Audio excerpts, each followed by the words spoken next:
Hi, it's Mitch from PickDawgz.com, and it is Saturday, June the 1st, 2024, here with today's Major League Baseball first 5 innings picks. Of course, these videos sometimes first halves and first 5 innings, but today, all we have is Major League Baseball first 5 innings, and we'll cover all 15 games.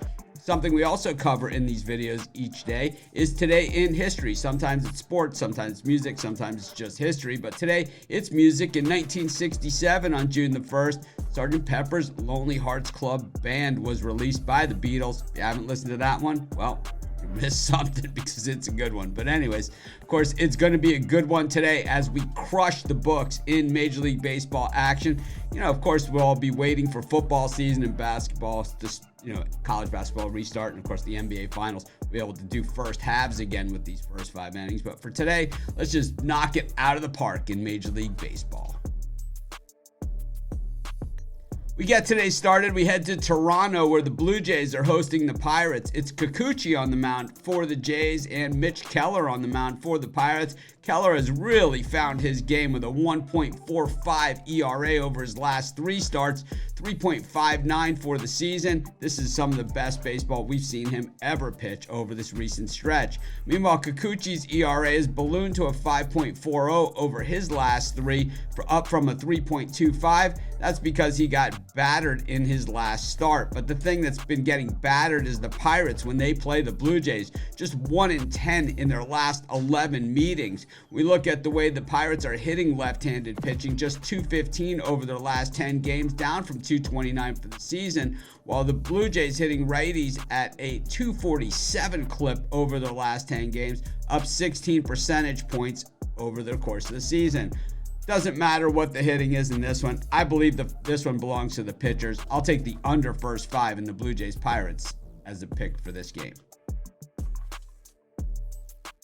For our next game, we head to Baltimore, where the Orioles are hosting the Rays. We've got Taj Bradley on the mound for the Rays, and it's Kyle Bradish on the mound for the Orioles.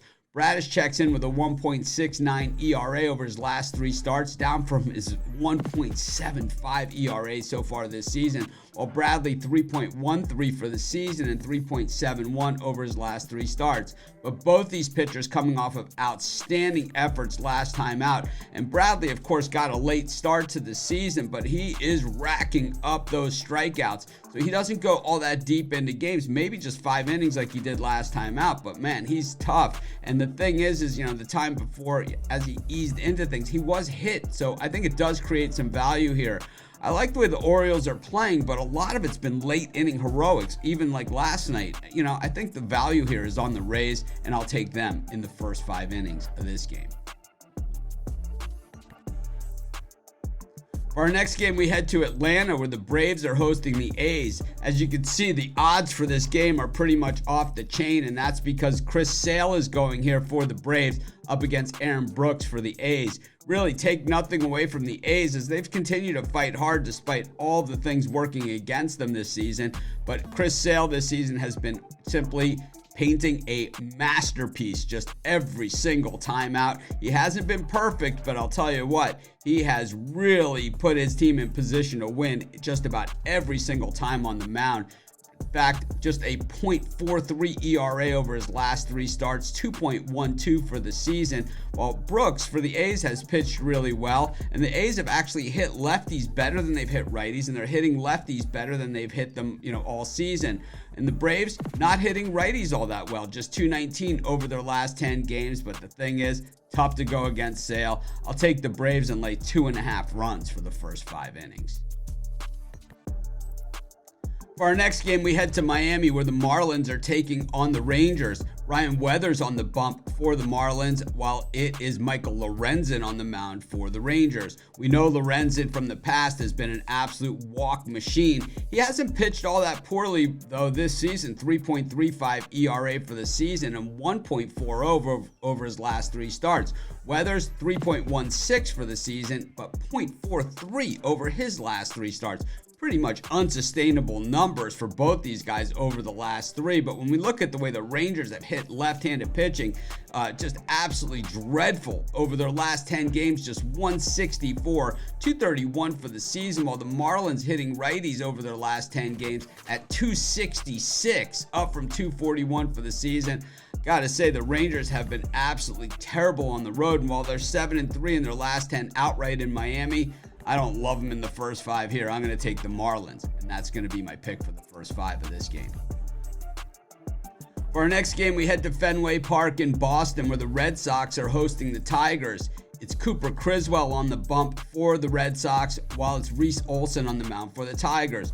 Reese Olson, of course, makes that great argument that starting pitcher win-loss record really doesn't matter in the grand scheme of things, as he checks in at 1-5, but he's got a 1.92 ERA this season, just 0.53 over his last three starts, while Criswell at 2-2, he's got a 4.19 ERA and 8.31 over his last three starts. The Tigers have generally been dreadful in Boston, just 2-7 the last 9 games that they've played there. But one of those wins came on Thursday. So certainly recent history says, well, they're 1-1 against the Red Sox. We look at the way these teams are hitting right-handed pitching, pretty much dead even for the season and for the last 10 games. I think this one does come down to starting pitching, and I think big edge for the Tigers in this one. We'll take them in the first five. For our next game, we head to Cleveland, where the Guardians are taking on the Nationals. It's Ben Lively getting the call for Cleveland, while it is Mitch Parker on the mound for the Nationals. You know, Parker has been a pretty nice story, but he generally gives up about 3 runs each time he hits the mound, while Lively has been a lot stingier than that. And while, you know, we look at the ERAs over the last 3 starts, Parker has ballooned up to a 4.67, while Lively at 3.06. Of course, these guys aren't going 9 innings, so Parker, like I said, it's about 3 runs every time he's out there. The thing is that the Guardians hit 254 versus lefties for the season, but just 239 over their last 10 games. But the Nats just 217 versus righties over their last 10 and 225 for the season. I think, you know, the way the Guardians are playing, and don't get me wrong, I love the way the Nationals have really cashed for us often this season. I don't like them in this spot, though. I'm going to take the Guardians for the first 5 of this game. For our next game, we head to Citi Field in New York, where the Mets are hosting the Arizona Diamondbacks. Sean Manaea on the bump for the Mets, and it's Slade Cecchione on the mound for the D-backs. And, you know, the thing is that a lot of people down on the Mets, and why not? But the thing is, sometimes a little bit of turmoil is the spark that ignites a team. And while the Mets had to hold on for dear life once again on Friday, they did manage to get the win in a game where 19 runs hit the board. You know, Manaea has been decent throughout his career. He's a guy that just does, you know, finds the plate a lot, and he has a good motion over it. While Cecchione, 6.12 ERA for the season, 7.63 over his last 10 starts. Over the course of the year, the D-backs have been murdering left-handed pitching at 273, but over their last 10, it's dipped to .196. And for the Mets, well, they don't really hit much at all, but 212 versus righties over their last 10. It doesn't matter. I like the matchup for the Mets, and I like the way that they seem to have found a fire. I'll take the Mets in the first 5 of this game. For our next game, we go to Kauffman Stadium in Kansas City, where the Royals are hosting the Padres. It's Alec Marsh on the mound for the Royals and Joe Musgrove on the bump for the Padres. You know, the Royals are 21-7 in their last 28 home games, but it didn't seem to bother the Padres on Friday as they put 11 runs on the board in a win over the Royals. And, you know, Joe Musgrove, who gets the bump here for the Padres, 5.66 ERA, but that's down to 2.51 over his last 3 starts. Musgrove simply just isn't a 5.66 ERA, so he's starting to pull it closer towards his numbers. Meanwhile, Marsh, not a 3.24 ERA guy, 4.50 over his last 3 starts, going in the wrong direction, as are pretty much to the back of his baseball card. It's the Padres who are hitting righties for the season far better than the Royals are, but over the last 10 games, very, very close. I just think that Musgrove, he's just, when he's tough, he's tough. I like the Padres in the first 5 of this game.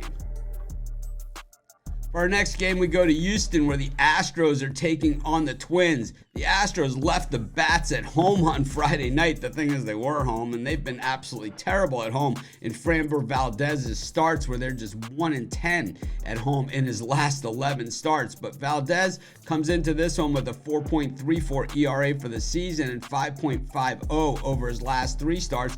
But the thing about that number is it doesn't really tell the whole story. You know, he's pitched really well in 2 of his last 3 starts. One of them a shutout against the A's, 7 innings, and the other one he gave up just 2 runs. The thing is he gave up 8 runs and 10 hits in 5 innings against the Angels, and it really skews all of the numbers. Joe Ryan for the Twins, 2.96 for the season and 2.33 over his last 10 starts. You know, the Twins hitting 253 versus righties versus lefties over their last 10. The Astros hitting 253 versus righties. I gotta say, I think the Astros bounce back here. I'm gonna take them to take the first 5 of this game.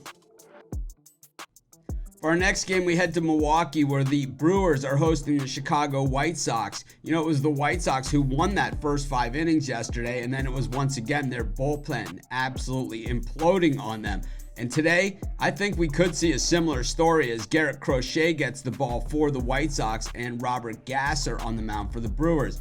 Gasser's done a nice job with a 1.96 ERA for the season, which goes up to 2.65 over his last 3, while Crochet 3.6 ERA for the season, but it is down to 1.06 over his last 3 starts. But of course, a pair of lefties going at it here, and the White Sox hitting 236 versus lefties over their last 10, and the Brewers 275. But the difference maker here for me, Garrett Crochet is the Major League Baseball leader in strikeouts per 9 innings this season. So not overall strikeout leaders, but per 9 innings of work, he has the most strikeouts. And I'll tell you what, it's going to be tough going for the Brewers. I'll take the White Sox in the first 5, and that's going to be my pick for this game. For our next game, we head to Philadelphia, where the Phillies are hosting the Cardinals, and what I see is one of the toughest games on the board today. Ranger Suarez on the mound for the Phils, while it's Sonny Gray on the mound for the Cardinals. Suarez with that 1.7 ERA for the season, 2.50 over his last 3 starts, while Gray 2.60 ERA for the season, 3.24 over his last 3 starts. Of course, Suarez was busted up in his last start against the Colorado Rockies, taking his first loss of the year. But the thing is that, overall, he has pitched really well. Sonny Gray, his career, he's pitched really well. And we know that, he's going to bring some pretty tough stuff in this one. These are 2 teams that can really swing the bats. And, the Cards, 235 versus lefties over their last 10, up from 207. While the Phils hitting 228 versus righties, down from 247 over their last 10. While these are 2 teams that can swing the bats, these are 2 pitchers that can bring it. I'm going to go with the under first 5 in the Cards Phillies as my pick for this one. For our next game, we go to Wrigley Field, where the Cubs are hosting the Reds. The Cubs just in an absolute tailspin right now, 1-8 in their last 9 games. They turned to Justin Steele to try and stop the bleeding. Steele was outstanding in his last start, but he's had a pretty rough go of it this season. Meanwhile, Hunter Green, not quite that number 1, first round draft choice that we saw that he is. Type numbers, but he is certainly heading in that direction with a 3.06 ERA for the season and 2.33 over his last 3 starts. Look at the way these teams are hitting the baseball, and the Cubs just simply not hitting the baseball at all. 230 versus righties over their last 10 and just 183 versus lefties. The Reds just 188 against lefties over their last 10, down from 220 for the season.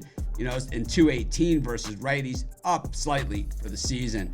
The problem here is that the Cubs just really not playing well, and Justin Steele, I'm not sure what we're going to get from this guy. I'm going to take the Reds again, and that's going to be my pick for the first 5. For our next game, we head to Seattle, where the Mariners are hosting the Angels. Reed Detmer's on the mound for the Angels, while it's Bryce Miller on the mound for the Mariners. The Angels have had no luck whatsoever except for bad luck in Seattle, just 1-7 in their last 8 games there. And I'll tell you, Reed Detmers has been absolutely horrible this season, with his ERA at 5.76, up to 8.36 over his last 3 starts. Meanwhile, Bryce Miller, 3.48 for the season, but he's up to 5.71 over his last 3 starts. Neither of these teams hitting the baseball well against the arm of the pitcher that they're facing today, with the Mariners hitting just 206 versus lefties over their last 10 games, down from 222 for the season, while the Angels versus righties, 203 over their last 10 games versus 231 for the season. The issue for me is just how bad Detmers has been. I know he's a better pitcher than this, but I got to see it until I start to believe it again. I'm going to take the Mariners at home, and that'll be my pick for the first 5. For our next game, we head to San Francisco, where the Giants are hosting the Yankees. It was the Yankees getting the win in Game 1 of the series, another big game for Aaron Judge. But now we go back, and it's Logan Webb on the mound for the Giants, and it is Cody Poteet on the mound for the Yankees. We haven't seen a lot of Poteet, but of course he comes from the Marlins organization where they grow pitchers on trees. And the one time we did see Poteet this season, he was pretty decent. But the thing is, in AAA, 4.05 ERA at Wilkes-Barre. So, he's one of these guys. He's 3-0 record, so he's been beneficiary of big bats. So maybe he fits in well with this Yankee team.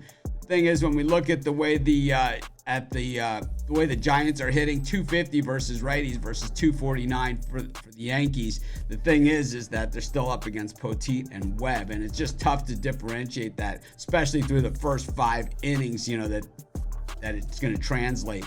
I'm going to have to take the Giants, and that's going to be my pick for the first 5. For our final game on tonight's card, we head to Dodger Stadium at Chavez Ravine, where the Dodgers are hosting the Colorado Rockies. It was the Rockies getting the win in Game 1 as a massive underdog, and they are a massive underdog once again here as Cal Quantrill takes the bump versus Yamamoto for the Dodgers. Yamamoto's numbers are regressing in a hurry, 3.51 for the season and 5.29 over his last 3 starts, while Quantrill having the best season of his career at 3.53 for the season, 2.50 over his last 3 starts. And versus right-handed pitching, the Rockies have the edge over the last 10, 242 to 236. I think what we're looking at here is, for Yamamoto, he's a pitcher that has pitched in Japan for basically all of his career, where they go on 6 days rest and the season is short, so those numbers are somewhat skewed. Tell you what, tons of value here on the Rockies, and while I know a lot of the public will be on them grabbing that value, I think the value's still there. I'm going to take the Rockies in the first 5, and that's going to be my pick for this game. Well, that's it for today's Major League Baseball card. We covered all 15 games, and of course, we'll start covering the NBA final first halves when they start again on Thursday, and then of course in the fall when other sports start again, we'll be covering first halves as well as the first 5 innings for Major League Baseball. If you're looking for our best bets, you can find those over at our website, PickDawgz.com. Just click on the Premium Picks tab, documented picks from the world's best handicappers. Use that discount code PICK for 15% off. If you're looking for cool PickDawgz gear like the stuff that we wear and other items, by all means, click on the merch tab at the website. I have a link in the description for both the premium picks and the merch, so you can click on it there. Anyways, this is Mitch. Thanks for joining me. I really enjoy doing these videos with you guys every day and plan on doing them for a very long time. Let's make it a winning day and let's crush the books together.